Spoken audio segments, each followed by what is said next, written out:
जय हिंद साथियों, आप सभी का स्वागत करता हूं आप सभी के अपने YouTube platform smart study DS में। आज के सेशन में हम लोग जी के जीएस के टॉप लेवल के पूरे 100 क्वेश्चंस को कवर करने की कोशिश करेंगे। और मेरा पूरा मानना है आज के इस सेशन के वीडियो से आपके यूपीएसआई के एग्ज़ाम में लगभग 5 से 6 क्वेश्चन आपको यहां से डिक्टो देखने को मिलेंगे। तो ये बहुत तेज़ी के साथ मैं 100 क्वेश्चंस को करवाऊंगा, सिर्फ 18 से 20 मिनट में इस क्लास को फिनिश करेंगे।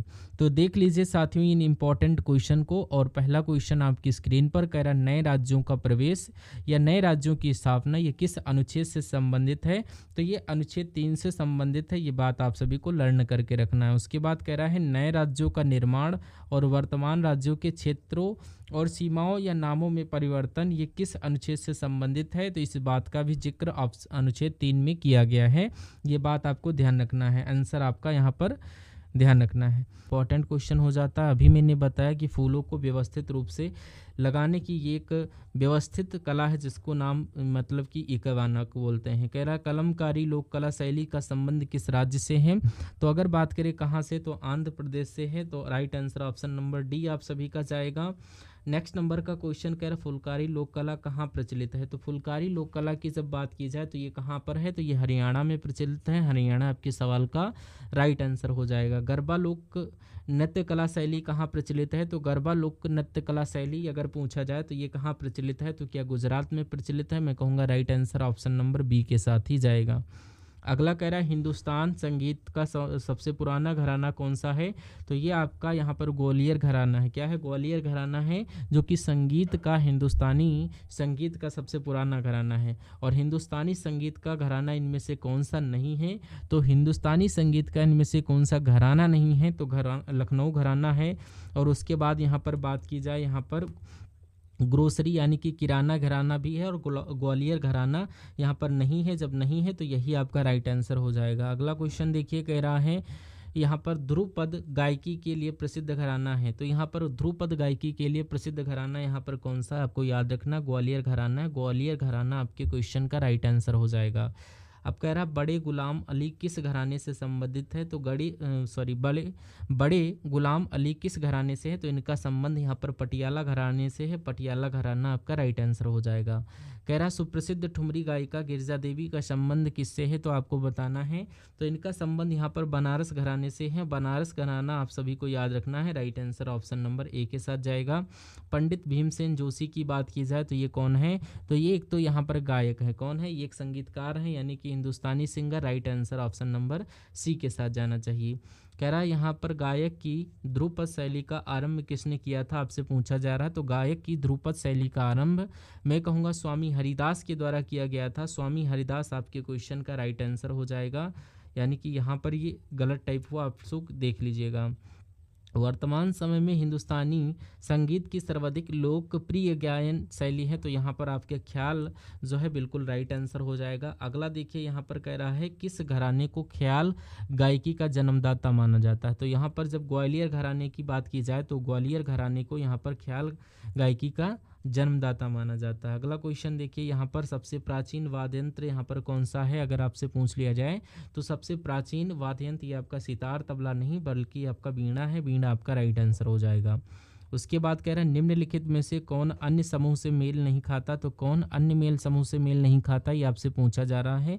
वायलिन या सरोद या गिटार हारमोनियम? तो यहाँ पर कहीं ना कहीं वायलिन सरोद और गिटार एक जैसे हैं, लेकिन हारमोनियम एक अलग चीज़ है। तो right answer option number D के साथ।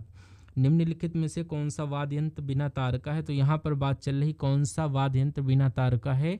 तो यहाँ पर ट्रम्पेट ये बिना तार का होता है वाद्य यंत्र। आंसर ऑप्शन नंबर सी के साथ। निम्नलिखित में से कौन सा तंत्री वाद्य यंत्र है? मोस्ट इंपॉर्टेंट है। तो यहाँ पर आपसे अगर पूछ ली ये तंत्री वाद्य यंत्र, तो यहाँ पर आपका संतूर एक तंत्री वाद्य यंत्र है।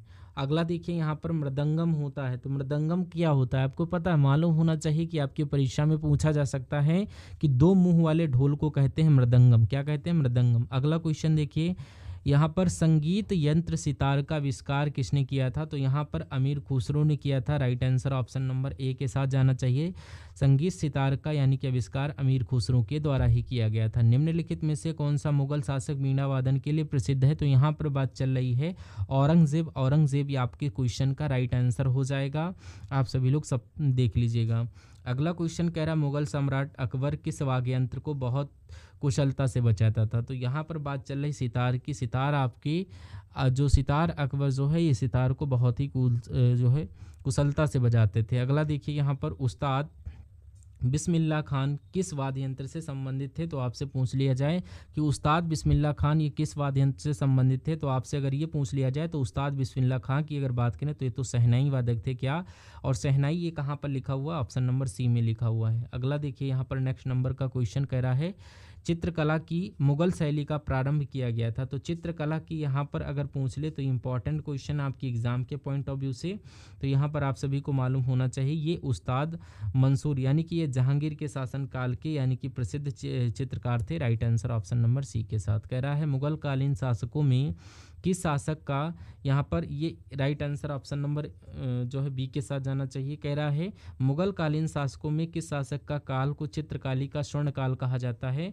तो इम्पॉर्टेंट क्वेश्चन है। तो ये किस मुगल के शासनकाल अगर किस तरीके से बात करें तो यहाँ पर आपका किस काल को चित्रकाली का चित्रकाल यानी कि स्वर्ण काल कहा जाता है। तो जहांगीर आपके सवाल का जवाब हो जाएगा, आंसर आपका ऑप्शन नंबर बी के साथ। उसके बाद देखिए कह रहा है किस मुगल शासक को चित्रकला का महान पारखी कहा जाता। तो अब कहाँ पर किसकी बात चल रही, तो यहाँ पर अभी भी जहांगीर साहब की बात चल रही है, यानी कि जहांगीर को चित्रकला का महान जो है पारखी कहा जाता है। Right answer option number C. उसके बाद अगले नंबर का सवाल है, कह रहा है मुगल शैली के विश्व प्रसिद्ध चित्र बैलगाड़ी का चित्रण किसने किया है। तो इम्पॉर्टेंट क्वेश्चन है। तो ये अबुल हसन ने किया है। अबुल हसन आपके सवाल का बिल्कुल राइट आंसर हो जाएगा।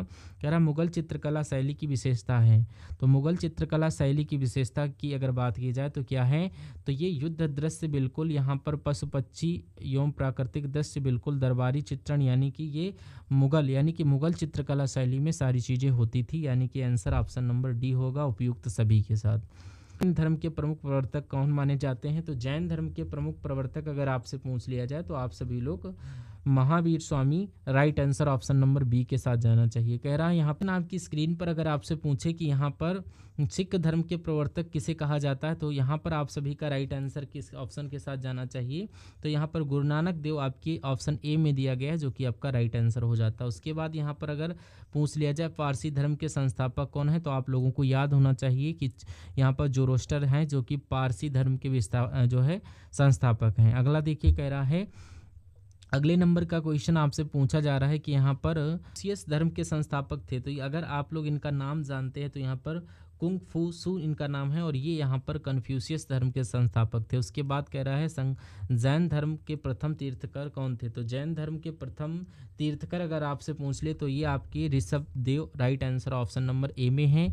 कह रहा जैन तीर्थकरों के क्रम में अंतिम कौन थे। तो अंतिम की अगर बात की जाए तो अंतिम यहाँ पर महावीर स्वामी थे। महावीर स्वामी आपके ऑप्शन नंबर सी में दिया गया, जिनका आंसर ऑप्शन नंबर सी है, बिल्कुल करेक्ट है।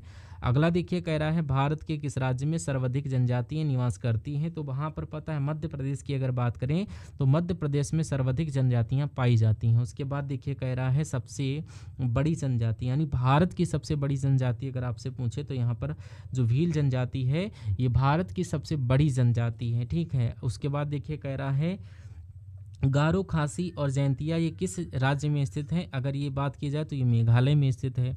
तो आज के सेशन के लिए आपके टॉप 83 क्वेश्चन आपके इन्वॉल्व हुए थे और आपको यहाँ पर बताना है कि ये सेशन आपको कैसा लगा, कमेंट बॉक्स में बताइएगा। थोड़ा सा कोडिंग मिसअंडरस्टैंडिंग के कारण थोड़ा टाइपिंग मिसप्रिंट हुई, उसके लिए सॉरी चाहूँगा। आगे से नेक्स्ट वीडियो जो भी आपको प्रोवाइड होंगी उसमें कोई भी प्रकार की जो है टाइपिंग एरर नहीं होगी। तब तक के लिए आप सभी लोग यहाँ पर अपने अकॉर्डिंग समझने की कोशिश कर लीजिएगा, उसके लिए मैं सॉरी कहना चाहूँगा। तो सेशन कैसा लगा एक बार कमेंट बॉक्स में बताइएगा। और जो भी साथी लोग चैनल पर नए विजिट कर रहे थे, चैनल को सब्सक्राइब नहीं किया तो प्लीज़ चैनल को सब्सक्राइब कर लेना। और अभी आपकी शाम को रीजनिंग की क्लास आएगी तो उसको भी देखकर एंजॉय करिएगा। हम लोग मिलते हैं आने वाले पार्ट में, तब तक के लिए जय हिंद साथियों।